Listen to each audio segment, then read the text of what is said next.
여러분 새해라고 마음이 새로워지기 전에 계좌부터 새로워집니다. 월급은 그대로인데 시장은 더 빨리 변합니다. 하루 종일 일하고 집에 와서 애들 재우고 나면 남는 건 피로뿐인데 그때 휴대폰을 켜면 또 뉴스가 뜹니다. AI 전쟁이 계속된다고, 엔비디아가 또 엄청난 돈을 썼다고. 이걸 보면 마음이 두 갈래로 갈라집니다.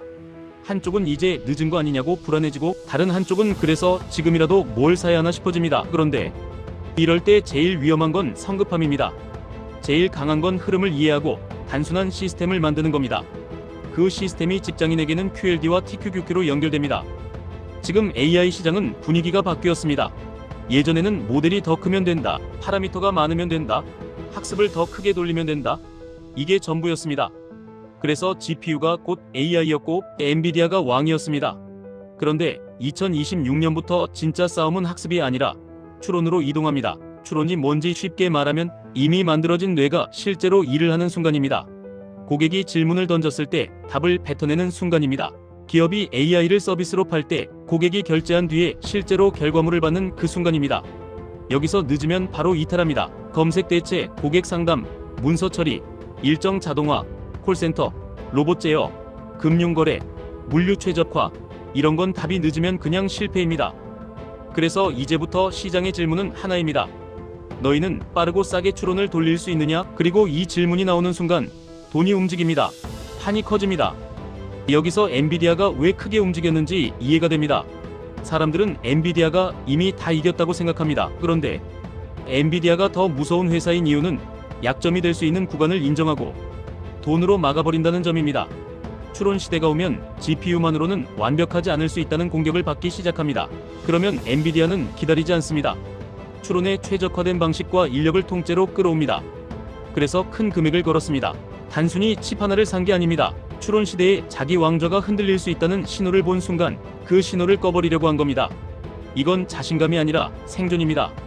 그리고 이런 행동이 나올 때 AI 사이클은 끝이 아니라 확장 국면에 들어간 겁니다.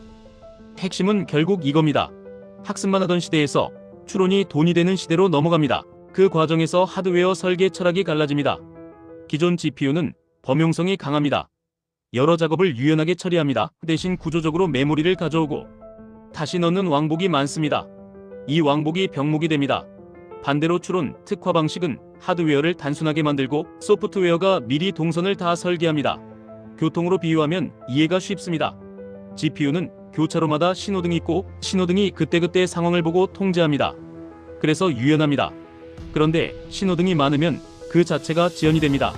반대로 추론 특화는 신호등을 줄이고 설계자가 모든 차량의 이동 시간을 미리 정합니다. 그래서 하드웨어가 판단할 일이 줄어듭니다. 미리 짜인 계획대로만 흘러가니까 속도가 극단적으로 올라갑니다. 전력도 덜 먹습니다. 이 구조가 바로 추론 시장에서 매력적인 이유입니다. 그리고 여기서 더 중요한 포인트가 하나 더 있습니다. 추론은 한 덩어리가 아닙니다. 추론은 크게 두 단계로 나뉩니다. 사용자가 프롬프트를 넣고 그걸 이해하는 단계가 있습니다. 이 단계는 병렬 처리가 중요하고 여전히 GPU가 강합니다. 그 다음 답변을 실제로 빠르게 뽑아내는 단계가 있습니다. 이 단계는 속도와 예측 가능성이 핵심입니다. 그래서 앞으로는 한 가지 칩이 전부를 먹는 구조가 아니라 역할이 나뉘고 조합이 강해집니다. 엔비디아가 원하는 것도 그 조합입니다. GPU의 강점을 유지하면서 추론의 약점을 보완해버리는 겁니다. 그렇게 되면 기업 입장에서는 구매가 쉬워집니다. 학습도 되고 추론도 되는 패키지가 되면 선택이 줄어듭니다. 그리고 돈은 더 빠르게 집행됩니다. 이것이 바로 AI 캐펙스가 꺼지지 않는 이유입니다. 이제 투자 이야기로 옮겨가겠습니다. 여러분이 제일 궁금한 건 이겁니다. 그래서 내 계좌는 어떻게 해야 하냐? 여기서 대답은 의외로 단순합니다. 특정 회사 하나를 맞히는 게임을 하지 마셔야 합니다. 전쟁의 승자를 맞히는 건 너무 어렵습니다. 구글이 앞서면 다른 진영이 반격합니다. 오픈 AI가 흔들리면 또 다른 플레이어가 튀어나옵니다. 하드웨어도 하나로 고정되지 않습니다. 그런데 한 가지는 확실합니다. 이 전쟁이 계속되는 동안 돈이 모이는 전장은 나스닥이라는 겁니다. 그래서 직장인이 가장 현실적으로 타는 방법이 QLD입니다. QLD는 나스닥의 흐름을 2배로 따라가면서도 TQQQ보다 훨씬 덜 흔들립니다. 여러분이 매일 차트를 못 봅니다. 그래서 본체는 흔들림이 덜한 쪽이어야 합니다. 하지만 여기서 욕심이 올라옵니다. 속도를 더 내고 싶습니다. 이때 TQQQ가 등장합니다. 다만 여기서 많은 분들이 망합니다. TQQQ를 본체로 삼는 순간 계좌가 아니라 멘탈이 먼저 부서집니다. 그래서 역할을 분리해야 합니다. QLD는 평생 들고 갈 본체입니다. 적립식으로 싸는 몸통입니다. TQQQ는 기회 구간에서만 쓰는 양념입니다. 빠르게 수익이 붙을 때 탄력을 주고 과열 구간에서는 줄여서 다시 본체로 돌려보내는 부스터입니다. 이 구조가 잡히면 여러분은 시장을 예측할 필요가 줄어듭니다. 예측 대신 반복 가능한 행동만 하면 됩니다. 그럼 그 행동이 뭔지 구체적으로 말씀드리겠습니다. 직장인 기준으로 복잡하면 못합니다. 그래서 기준은 3가지만 잡으시면 됩니다. 첫째, 매달 일정 금액은 무조건 QLD로 들어갑니다. 시장이 좋든 나쁘든 습관으로 들어갑니다. 둘째, 시장이 흔들릴 때만 TQQQ를 섞습니다. 흔들릴 때라는 건 느낌이 아닙니다. 기준을 하나 정해야 합니다. 예를 들어 QQQ가 단기 추세선 아래로 내려오거나 21선 아래에서 며칠 머무르거나 변동성이 눈에 띄게 커지는 구간이 나오거나 이런 구간이 오면 그때만 TQQQ를 추가로 섞습니다. 셋째, 시장이 다시 과열되면 TQQQ부터 줄입니다. 그리고 그 돈을 QLD로 옮기거나 현금으로 둡니다. 이 3가지만 해도 전략이 됩니다. 예시로 더 현실적으로 그려드리겠습니다. 여러분이 매달 100만원을 투자한다고 하겠습니다. 평소에는 80만원은 QLD로 갑니다. 20만원은 남겨둡니다. 그 20만원은 그냥 기다립니다.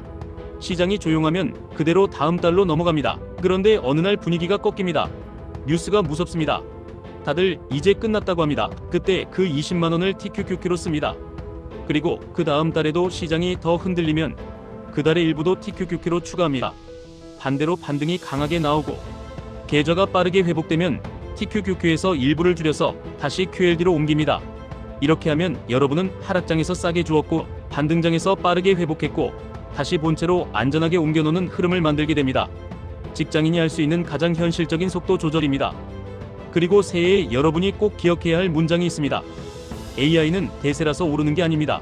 AI는 매출과 비용 구조를 바꾸기 때문에 오릅니다. 기업이 사람을 덜 쓰고도 더 많이 팔 수 있게 만들면 이익률이 바뀝니다. 이익률이 바뀌면 주가는 구조적으로 달라집니다. 그래서 시장이 추론에 집착하는 겁니다. 추론이 싸지고 빨라질수록 AI는 실험이 아니라 운영이 됩니다. 운영이 되면 기업 예산이 붙습니다. 예산이 붙으면 설비 투자가 붙습니다. 설비 투자가 붙으면 나스닥이 움직입니다. 그래서 QLD가 본체가 되는 겁니다. 그리고 그 변곡점에서 변동성이 커질 때 TQQQ가 양념으로 힘을 발휘하는 겁니다. 마지막으로 리스크 얘기를 솔직하게 하겠습니다. 레버리지는 무조건 달콤합니다. 하지만 달콤한 만큼 독합니다. 그래서 TQQQ는 비중이 아니라 타이밍의 문제로 보셔야 합니다. 비중을 크게 가져가는 순간 내 인생이 시장에 끌려갑니다. 잠이 깨고 일에 집중이 흐트러지고 결국 바닥에서 팔 확률이 올라갑니다. 그래서 본체를 QLD로 두고 TQQQ는 흔들릴 때만 쓰는 도구로 남겨두시라고 말씀드립니다. 욕심을 관리하는 장치가 필요합니다. 그 장치가 바로 구조입니다. 여러분 새해에도 AI 전쟁은 계속됩니다. 더 치열해집니다. 그런데 이건 무섭기만 한 게 아닙니다. 전쟁이 길어질수록 기회가 반복해서 오기 때문입니다.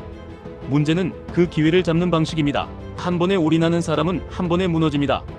꾸준히 본체를 쌓고 흔들릴 때만 양념을 쓰는 사람은 오래 살아남습니다. QLD로 계좌의 뼈대를 만들고 TQQQ로 기회 구간에서만 속도를 올리세요.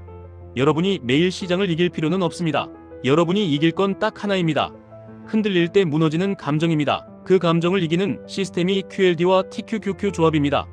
투자 판단과 책임은 본인에게 있습니다. 다만 흐름은 분명합니다. 추론 시대가 열리는 한 나스닥의 전쟁은 끝나지 않습니다. 그리고 그 전쟁은 준비된 사람에게 반복해서 보상을 줍니다.